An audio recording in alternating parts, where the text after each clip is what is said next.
In 1986, Annie and Jessica Andrews, teenage sisters, experienced the sudden loss of their mother due to cancer, catching the family off guard. Subsequently, they resided full-time with their father, Brian Andrews. With his wife's passing, Brian found himself working excessively to secure sufficient funds to support his daughters. The impact of their mother's departure was profound for Annie and Jessica, who had shared a close bond with her. With Brian frequently away, the sisters often found themselves alone, immersed in their thoughts and longing for their mother's presence. One evening, while their father was at work, driven by their longing, they decided to attempt contacting their mother using a Ouija board. Despite their skepticism about the outcome, they sought any connection to their dearly missed mother. Descending to the basement, they initiated a seance with the Ouija board, inquiring without much prior knowledge if their mother could manifest a sign. The session concluded without any apparent results. Brian was not present during this time, it was just the two of them. After spending a few hours on this activity, they stored the board away.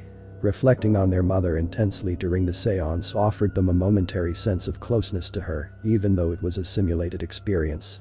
Post-seance, the girls returned upstairs, opting for a quiet night and eventually going to sleep. Their father had not yet returned, a common scenario for them.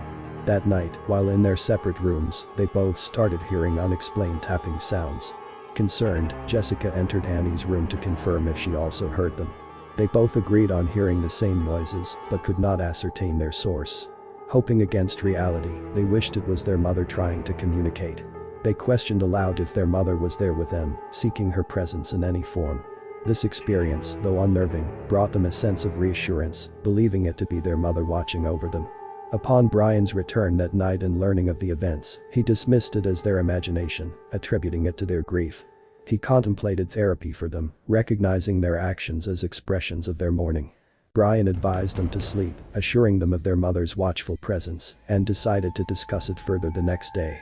However, the tapping persisted over the following days, disrupting their sleep and escalating their distress. Whenever they informed Brian, the noises ceased before he could witness them.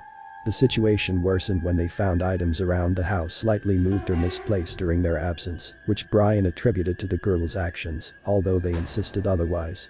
Feeling misunderstood and isolated, the sisters speculated that they might have unleashed a malevolent spirit during the seance, which now haunted them, further straining their relationship with their skeptical father.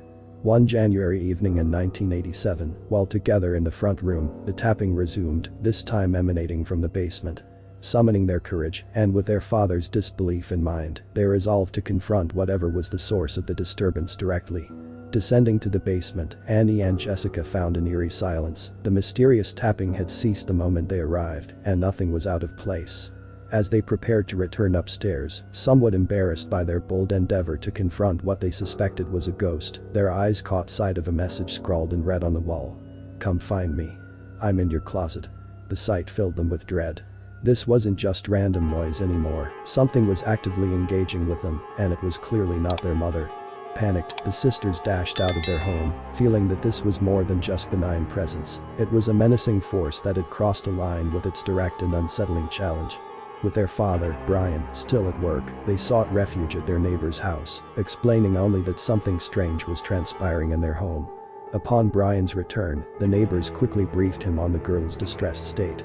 Concerned and overwhelmed, Brian inspected the writings himself, which seemed to him a troubling sign of his daughter's escalating fantasies, prompting him to insist on professional grief counseling to cope with their mother's loss. In the weeks that followed, the house remained silent, with no further disturbances. This reprieve ended abruptly one evening when the mysterious tapping resumed, this time emanating from Annie's bedroom. There, they found a new message. "I'm back. Find me if you can." Terrified, they fled to their neighbor's house once again. The pattern repeated. Brian was summoned, and his frustration grew. He believed the counseling should have curbed what he perceived as their fabrications. Declaring enough was enough, he ventured alone into the chaos of their home, to prove there was nothing to fear. But the house was in disarray, as if ransacked by an intruder, challenging his belief that his daughters were responsible. His heart raced as he ascended to Annie's room, where the ominous writings on the wall confirmed his worst fears. A startling sight confronted him. A man, bizarrely clad in his late wife's attire and wielding a hatchet, stood in the closet. The man fled, and despite Brian's attempt to catch him, he escaped, leaving Brian in shock and disbelief. Outside, Brian urged his neighbor to alert the authorities. The police arrived and scoured the home but found no one. They advised Brian it was best to stay elsewhere until the intruder was captured.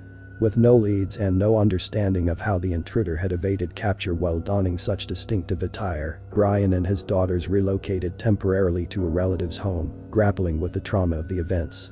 After 2 weeks with no progress in the investigation and the intruder still at large, the family resolved to return home, fortified with new security measures, despite the unresolved mystery and lingering fear.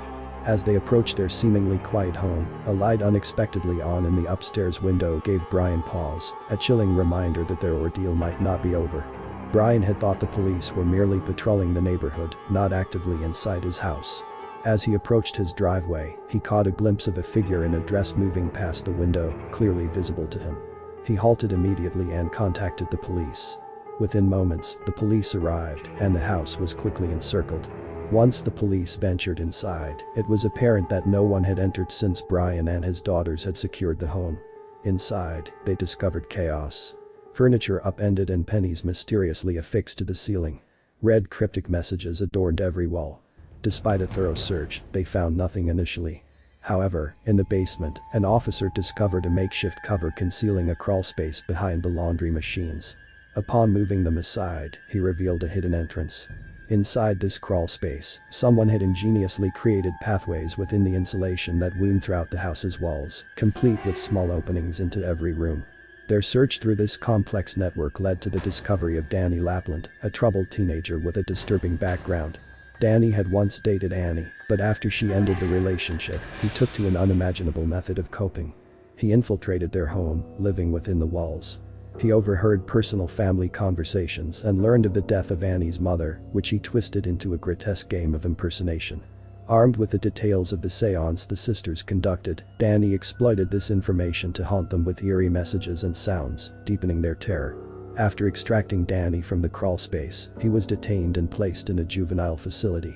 Upon his release in 1987, Danny inexplicably escalated his disturbing behavior, leading to a tragic incident where he ended the lives of nearly an entire family, a stark and horrifying progression from his previous actions. The surreal discovery of Danny hiding within their home left the Andrews family grappling with profound trauma, far beyond the grief of losing their matriarch. The bizarre and terrifying reality of their experience resembled a horror narrative come to life, complete with a hidden antagonist manipulating their environment to induce fear. Reflecting on the chilling events and the subsequent inexplicable actions of Danny, one can only hope for the Andrews family's recovery from such deep-seated trauma. If this story has captured your interest and you're eager for more intriguing content, I